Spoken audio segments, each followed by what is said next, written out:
اللہ الرحمن الرحیم۔ ایک ولی اللہ کی مقبولیت۔ بصرہ کا ایک سردار ہمیشہ اداس اور غمگین رہتا تھا۔ کسی نے اس سے دریافت کیا کہ آخر اس پریشانی کا سبب کیا ہے۔ اس پر سردار نے جواب دیا کہ بات کہنے کی نہیں پر کہی جاتی ہے کہ مجھ سے ایک ولی اللہ کی خدمت میں کچھ بے ادبی ہو گئی تھی، اس لیے ڈرتا ہوں کہ قیامت کو اس کے مواخذے میں گرفتار نہ ہو جاؤں۔ واقعہ یہ پیش آیا کہ میں ایک مرتبہ زیارت بیت اللہ کو چلا اور سب دوست و آشنا، عزیز و اقارب رخصت کرنے آئے۔ حسب دستور کچھ دور چل کر میں نے سب کو لٹا دیا، مگر ایک شخص زید جو میرے خواص میں سے تھا واپس نہ ہوا اور اس نے میرا پیچھا نہ چھوڑا۔ مجبور ہو کر میں نے اس کو جھڑک دیا کہ بیت اللہ کا جانا بھی کوئی آسان سمجھا ہے؟ جو پیادہ یا چلنے کو تیار ہو گیا میرے ساتھ نہ آ، اور جس راہ سے تیرا جی چاہے چلا جا۔ کہنے لگا، اے آقا، کیا خدا اس پر قادر نہیں کہ تم کو زیادہ راہ جل پہنچا دے اور مجھ کو بے یار و مددگار اور بلا توشہ چھوڑ دے؟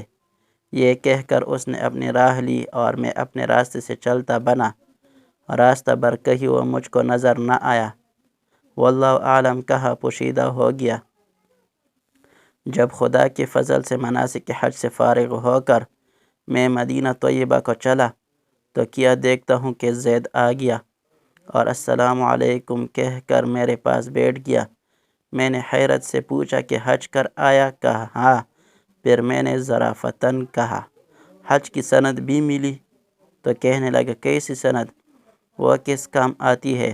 میں نے کہا، حج کرنے والے کو بیت اللہ میں غیب سے چٹھی ملتی ہے جس میں لکھا ہوتا ہے فلان ابن فلان حج کو آیا تھا اور اس کا حج قبول ہو گیا۔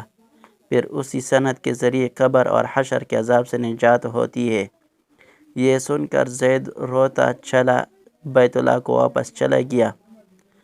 جب میں حضور اقدس صلی اللہ علیہ وسلم کی زیارت سے فارغ ہو کر لوٹا تو کیا دیکھتا ہوں کہ زید پھر آ گیا اور السلام علیکم کے بعد ایک چٹھی میرے سامنے رکھ دی جو ایک نہایت عمدہ ریشمی کپڑے میں سبز خط سے زید کی عذاب قبر اور حشر سے نجات کے لیے لکھی تھی۔ یہ دیکھ کر میرے ہوش اڑ گئے۔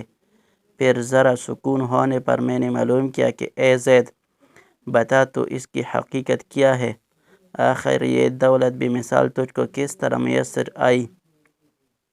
تب اس نے بتایا کہ سنو بھائی، جب میں بیت اللہ پہنچا تو کعبۃ اللہ حاجیوں سے بالکل خالی تھا۔ اس وقت میں نے گڑ گڑا کر زاروں قطار رونا اور چلانا شروع کیا کہ اے مالک دو جہاں، کیا غریب گناہگاروں کا حج بھی قابل قبول نہیں جو مجھ کو حج کی سند نہیں ملی؟ کیا غریبوں کا کعبہ اور صاحب کعبہ اور ہے جو وہاں جا کر سند لاؤں؟ مجھ کو قسم ہے تیری عزت و جلال کی، جب تک چٹھی نہ پاؤں گا کعبہ سے باہر نہ جاؤں گا اور روتے روتے یہی مر جاؤں گا۔ اچانک غیب سے آواز آئی کہ اے زید، نجات کی چٹھی لے اور جا اپنی راہ لے۔ پھر یہ چٹھی میرے ہاتھ میں آ گئی جس کو لے کر میں چلا آیا۔ یہ سن کر میری حیرت کی انتہا نہ رہی کہ اللہ اللہ، اس شخص کا یہ عالی مرتبہ جس سے میں آج تک واقف نہ تھا۔ پھر عزت و اکرام کے ساتھ میں اس کو اپنے ہمراہ بصرہ لے آیا اور وہ چٹھی نہایت احترام و تعظیم کے ساتھ معطر و عنبر کر کے صندوق میں بند کر دی۔ جب کبھی جی چاہتا تو کمال ادب و احترام سے نکال کر اس کی زیارت کر لیتا، چومتا اور آنکھوں سے لگاتا تھا اور پھر محفوظ کر دیتا تھا۔ اتفاقاً میں کہیں سفر میں تھا کہ میرے پیچھے زید کا وصال ہو گیا۔ جب میں واپس آیا تو اس خبر سے میرے رنج و قلق کی انتہا نہ رہی کہ افسوس میں ایسے ولی کی تجہیز و تکفین میں بھی شریک نہ ہو سکا۔ پھر اچانک مجھ کو وہ چٹھی یاد آئی جو میرے بکس میں محفوظ تھی۔ اب تو میں بھی بےتاب ہو گیا اور اپنے اوپر افسوس کرنے لگا کہ سفر کو جاتے وقت میں نے وہ چٹھی زید کو کیوں نہ دی۔ پھر اپنا مہر شدہ صندوق منگا کر دیکھا جو اسی طرح بمہر بند تھا۔ جب میں نے کھولا تو اس میں چٹھی نہ پائی۔ اب تو میرے غم و الم کا کچھ ٹھکانہ نہ رہا اور ایک حشر کا عالم برپا ہو گیا۔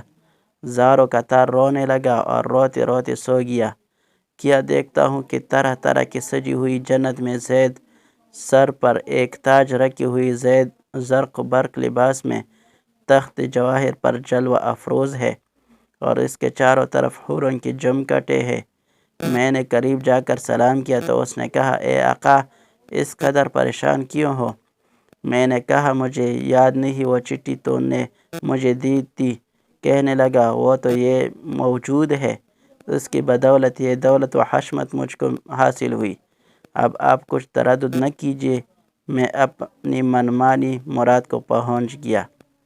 حاصل سبحان اللہ، جو اللہ کا ہو جاتا ہے اللہ تعالیٰ اس کی سب مرادیں پوری کر دیتا ہے۔ دعا ہے اللہ تعالیٰ ہم سب کو بھی اس واقعہ سے سبق حاصل کر کے اس پر عمل کرنے کی توفیق عطا فرمائے، آمین یا رب العالمین۔